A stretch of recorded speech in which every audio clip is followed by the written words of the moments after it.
এফালে ইংৰাজী নৱবৰ্ষৰ আনন্দ, আনফালে পদূলিৰ মুখত হেঁপাহৰ ভোগালী। গাঁৱে গাঁৱে চহা অসমীয়াৰ ভোগালীৰ প্ৰস্তুতি। চমক লগা ভেলাঘৰ নিৰ্মাণত ব্যস্ত গাঁৱৰ থলুৱা শিল্পী। এই দৃশ্য গোৱালপাৰাৰ পূব প্ৰান্তৰ শিমলীটোলাৰ নয়াপাৰাৰ।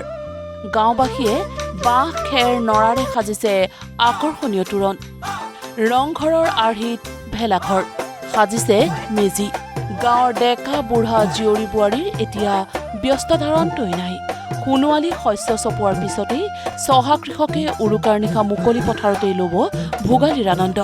শিমলীটোলা নয়াপাৰা যুৱ সংঘৰ যিখিনি সদস্য তেওঁলোকে যৎপৰোনাস্তি চেষ্টা কৰি আছে আৰু লগতে আমাৰ ইতিমধ্যে মুখ্য তৰণ ইতিমধ্যে আমি প্ৰস্তুত কৰি উলিয়াইছোঁৱে আৰু কিছু সংখ্যক কাম আমাৰ বাকী আছে। সেইখিনি কাম আমি 2 এদিনৰ ভিতৰতে ইয়াক সম্পূৰ্ণ ৰূপত তুলি ধৰিম। প্ৰতি বছৰৰ দৰে এইবাৰো ভেলাঘৰ নিৰ্মাণত ব্যস্ত হৈ পৰিছে ৰহাৰ ভগৱান সেনাপতি।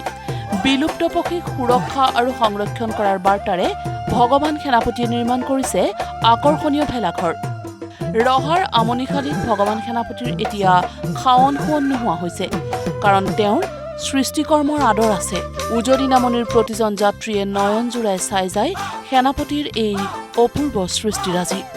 বিভিন্ন জীৱ জন্তুৰ লগতে বিশেষকৈ হাতীটো বাৰু যোৱা বছৰ তাৰ আগৰ বছৰ হাতীক লৈ দিয়া হৈছিলে আৰু গড় সুৰক্ষাও আগৰ বছৰ লোৱা হৈছিলে। এইবাৰ অসমৰ যিবিলাক বিলুপ্ত প্ৰাণী বা বিলুপ্ত পথত আছে, যেনেকৈ বৰটোকোলা চৰাইটো প্ৰায় নিচিন্ন হোৱা নিচিনা বা শগুনটো একেবাৰে নিচিন্নই।